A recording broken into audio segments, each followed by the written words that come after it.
Welcome to the STARS program, seniors taking active roles in society. And now, here's your host, Anita Finley. So Stephen Lewis, co-founder of Energetic Matrix Church of Consciousness, is on our phone calling in from Vancouver, and we're very excited to talk to Stephen. It's a rare pleasure. We don't have many people like this on our show, and whenever he calls, I always take a deep breath and just kind of relax. So, hi, Stephen. You hear my big breath? Yeah. Well, it's always a great pleasure to talk with you. Here we are. I had some trouble getting through. The phone lines were very weird. Yeah, I know. Well, we've had all sorts of thunder and lightning, and everything's not going perfect, but it's okay. So let me tell you and everybody who's listening now, if you haven't been a person who adored Wayne Dyer and appreciated him, this may not mean as much to you and as it does to Stephen and to me. But did you know ahead of time that this was going to be happening? Did I know what was going to be happening? That he was going to die. Did he? Because he was sick, apparently. I didn't know that. No, I did not. I had no idea. But I did check to see what I could find was the cause of his demise.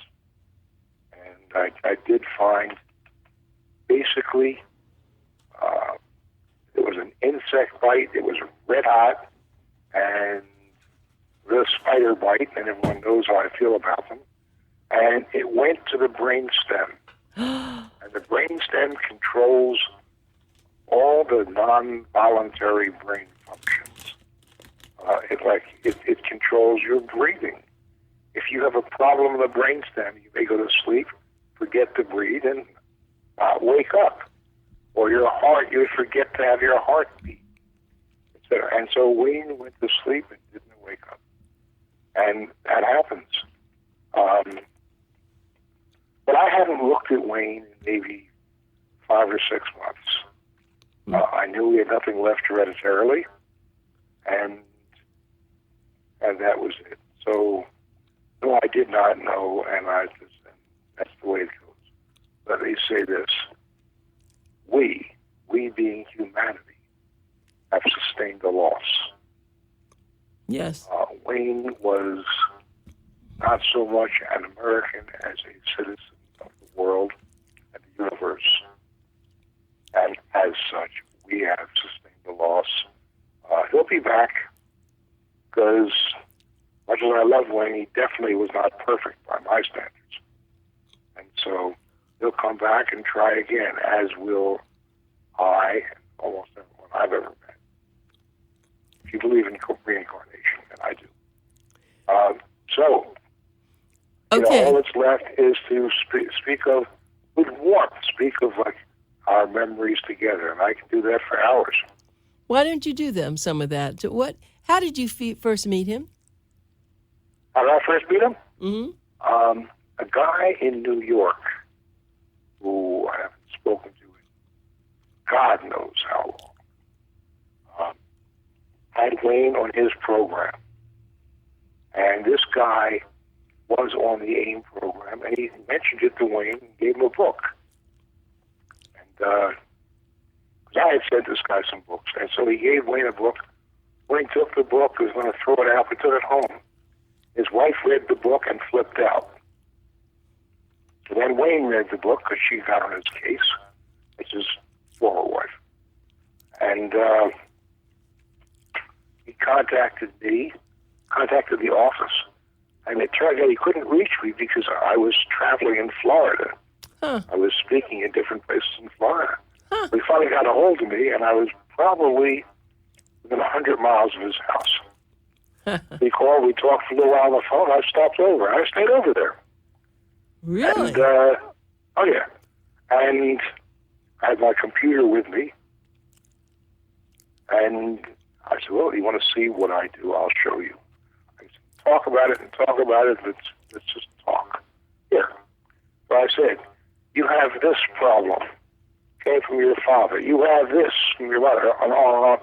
And I said, and you have a serious problem in your heart. That's hereditary. He said, well, what should I do with it? I said, well, first this. He said, you're wrong. If you could see me run, I said, great. I got 2 words for you, Wayne. Jim Fix. He wrote the book on running. Went out and ran because he had hereditary heart disease. And he rolled over, and that was it. He said, what would you do? I said, I would go to a cardiologist. It's structural. It's not a big deal, but the consequences are a big deal. He went, they did their minor surgery. Well, it's not minor, but it's not a big deal either. And fixed it, and he was back running. And that was how we met. And we kept meeting and dealing with each other and meeting all the time for years and years and years. Now, that's an interesting story. Anecdotal stuff is what's most. One time we had a guy in Chicago interviewing us. I was in L.A. and Wayne was in Maui. And so it was a radio interview. On the air, live. And the guy said to me, well, these frequencies you find, couldn't they be used for negative purposes? So I said to him, well, Jack, all the stones are cut from the same quarry. You take those stones, you can build a temple, or you can build a jail. And he said, I see. And Wayne chipped in, he said, yeah, a whorehouse. So this guy, Jack, went, time for a commercial break, blah, blah, blah. I said, hey, Dr. Dyer, what was that? He said, I forgot we were on the air. I'm sorry, I forgot. So that was Wayne. And I've had a million experiences with Wayne. And they were amazing. He belonged to Earth. He belonged to life. And we will miss him. And he'll be back. But he did leave. He'll be back with his cue ball head because, he shaved his head. Yeah, tell me about that, because when I first met him, he didn't have a shaved head. Why did he do that? Because he decided it would look better and he'd look younger if he shaved his head than if it looked like he was losing his hair. Ah, that's one was happening to him, the other was a statement. Okay, I understand the mentality of that, and so do you. But the point is, we were talking, and we were together, I think, in my house somewhere. And I said, well, the funny thing is, Wayne, I said, things affect you in ways you don't realize. But look, I said, my hair is thick, it still is.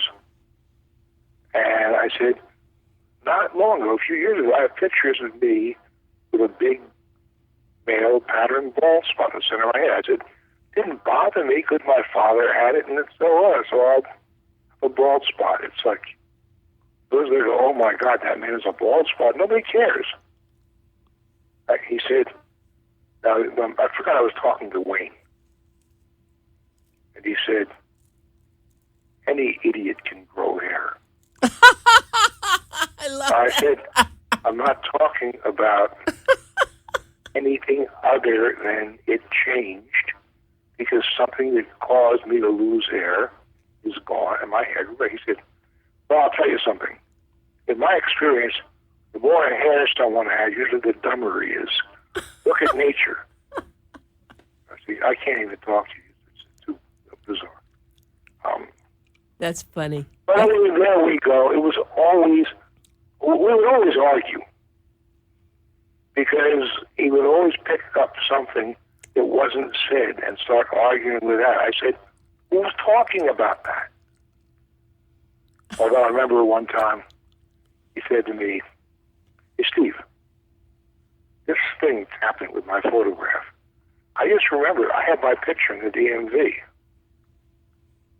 I said, so is everybody else. He said, well, why is it doing it? It's just a picture, Wayne. What do you want it to do? He said, I don't understand. I said, Wayne, when you walk into Home Depot, you see a chainsaw, you see a stack of wood, You ask, why is that saw not cutting the wood? I said, they're tools, Wayne, just like your picture. I said, what makes it all happen is the power of your intention. Ah, and that's where he got the name for his... He really liked that because he liked the turn of the phrase. Yeah. So he said, I'm going to use that. I said, use what? He said, the power of intention. I said, go ahead. Right. I believe it's been done for thousands of years now, but go ahead, take it. Okay? It's great. So he did. He wrote a book called The Power of Intention. We had the book almost written. He changed the title. No, I've heard. No. Isn't it The Power of Intention? No. There's something like that he wrote. He wrote a book called The Power of Intention. Yeah, right. Right. So I called him up after it came out. I said, hey, you owe me money, Wayne. And I won't even bother telling you what he said. But, I mean, all we can say is he had a good, rich life, and we will miss him, and he'll be back. And that is all there is to say. Well, I first met him, interesting, and thinking about what you said. I was writing a column in the Palm Beach Post. I don't know if you know this story. Do you know this story? No, probably not. And No. He called me because I think that I wrote something about this woman who has been in a coma for a long time, and he had taken her on as someone that he was going to try to bring out of the coma. And he said, I'd like to take you to see her.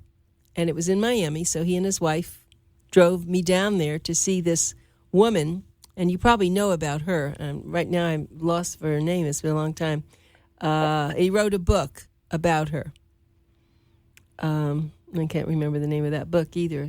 But she was literally in a coma, and her mother took care of her. I think she was maybe for 30 years in the coma. And when her mother died, I don't know what ever really happened to her. Now, they didn't have a lot of money, and Wayne really helped support her in many ways. I don't know how financially, but he wrote this book. And then, of course, she got famous all over the world because wherever he spoke, he always talked about her.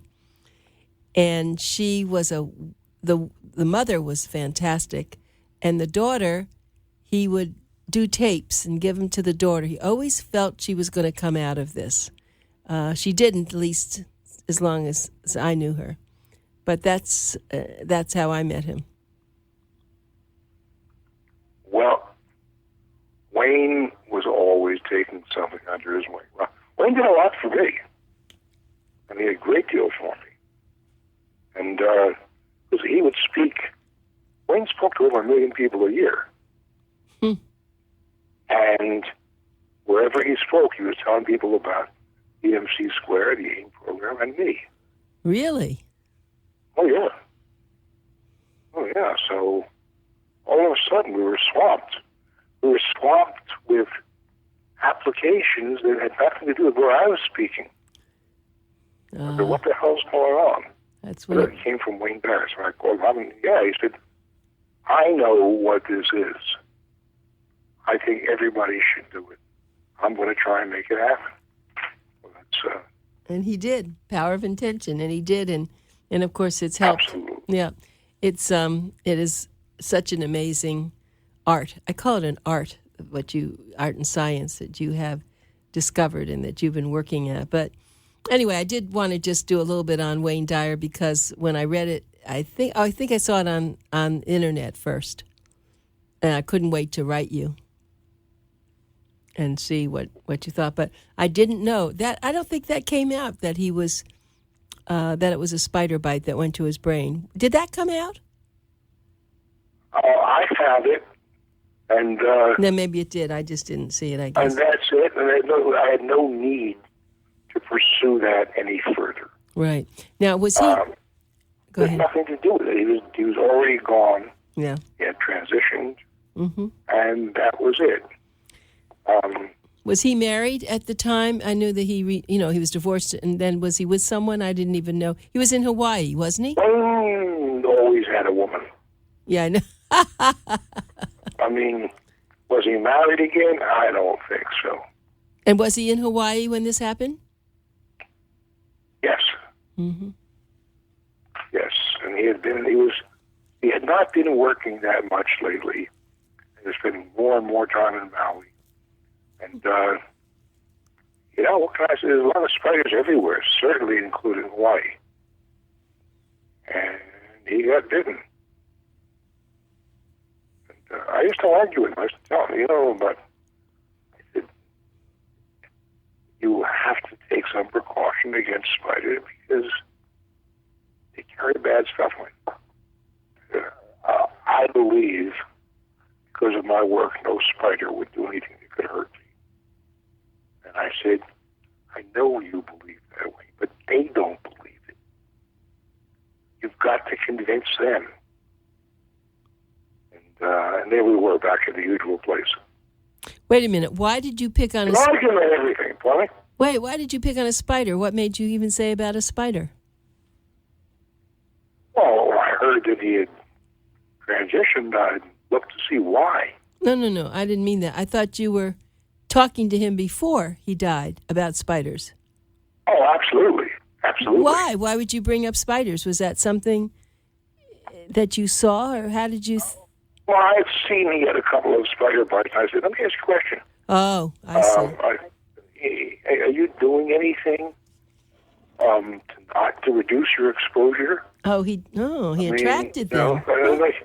Because, look, when I lived in Vegas, we had Dr. Death come over. Dr. Death's one of the mildest guys you've ever met in your life, but he has the name Dr. Death. And he's an exterminator. And where I am now, I have it working. And I said to him, you're getting a lot of insect bites.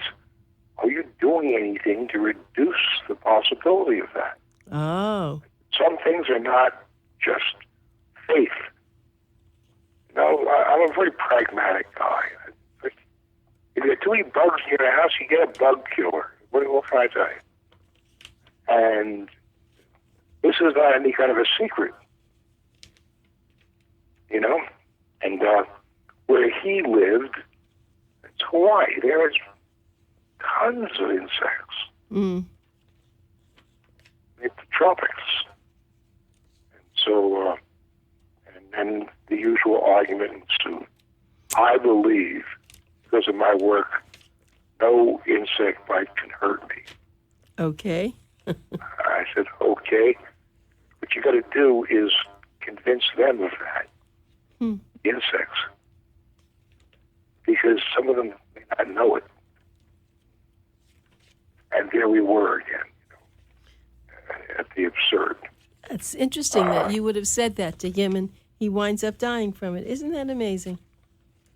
No, it's not, but that's a different story. Okay. All right, we won't go there, but I'm very, I was glad to talk to you about him because he, of course, he left. Because there's always intimations of your life or the future. The question is, are you seeing them? Do you perceive them or not? And that's what my work is about, to a great extent. So anyway, that was it. That was Wayne. Well, and the book that I think it was one of his first, and was the most important book for me in my life was When You Believe It, You'll See It. That was the one that at one time I picked it up early in my years, and I was married and all, but it was too big for me, too much for me. I didn't know how to absorb it. But then I went back to it at some other point, and I took chapter by chapter, and it was revelation for me. It was so important. Well, absolutely so. I mean, he really, he liked to think of himself as a manifestation of quantum physics. But quantum physics I do know about. And that is a manifestation of the laws of nature. And your connection to everything involved in quantum physics is no greater or less because of your mathematical ability or your lack of mathematical ability. It is a concept. It's why Einstein said imagination is more important than information. And he was absolutely correct. And that's, there was a gap in our world, and Wayne filled that gap. If there is a gap now, it would be filled by others or someone else. Not me. I do not go out on the road every day. Well, if it's Tuesday, it must be Indianapolis or whatever. I don't do that anymore. But it's a different day and age anyway. As far as I'm concerned, rather than doing that, I just as soon let a videotape do it. And if a studio wants me, they can run the videotape. Do you do Skype? I don't do Skype. Do you? I have, yes, I have it here. Mm-hmm. I haven't done that. Sure. I don't know why I don't do that.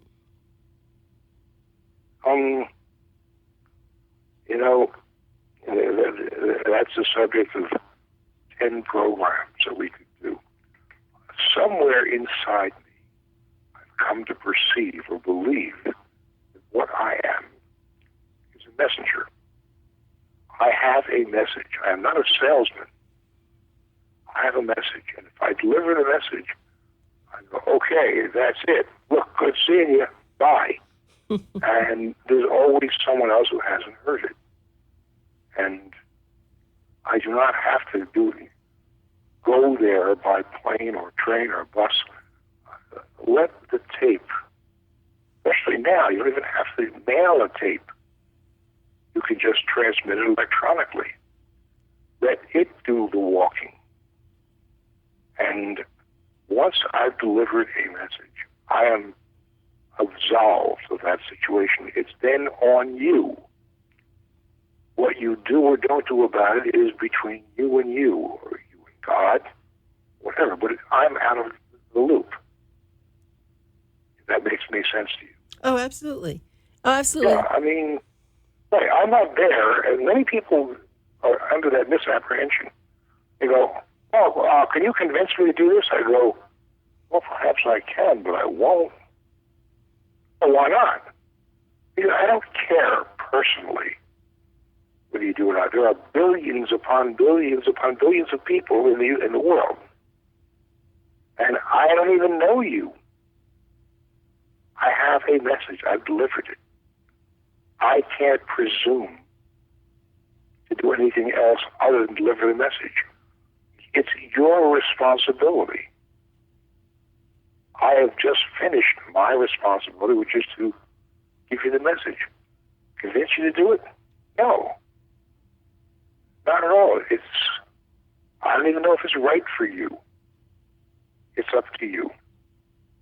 Right. Which has generated a lot of hostility from different people. They want me to convince them. And I will not do that. Because I don't think it's my right. I think they must decide for themselves. You want to do it or not? Yeah, I agree with you. I think that the message is everything, and some people are ready for it, and some people aren't. But if it's out there, that's all you can really hope to do. And furthermore, you can not be ready for it now, and 5 years from now go, wait a minute, I got it, and then do it then. Yeah, exactly. No, exactly. And, what they ask me to do is live their lives for them. I can't do that. I've got one of my own, thank you. Right. No. So the, we talked, and I know we don't have too much time, but you told me that the end of this year was going to really be mind-blowing. Are we still going to have a mind-blowing year? Oh, I believe that, yes. I think it's happening right now. I think it's definitely happening.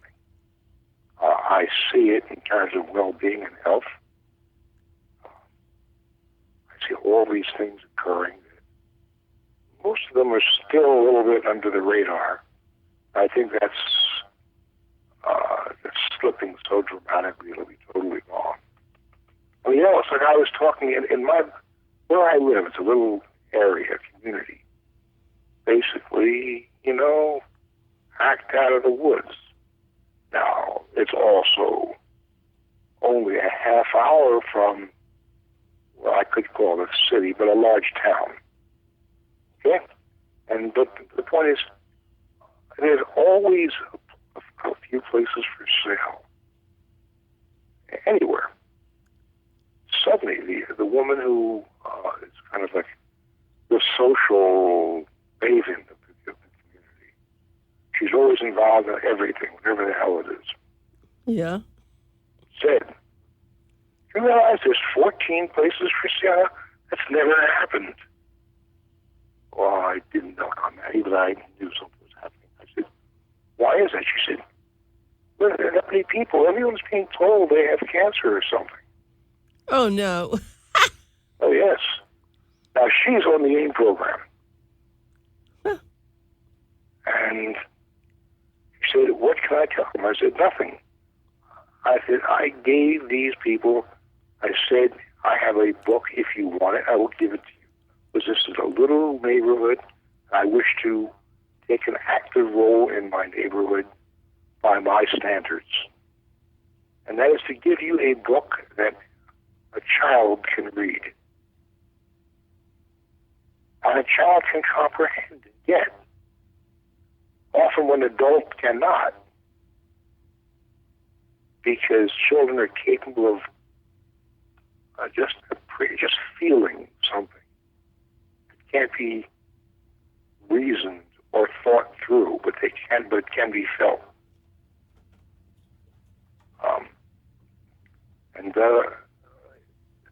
So the book has gone around. Some have signed up on AIM.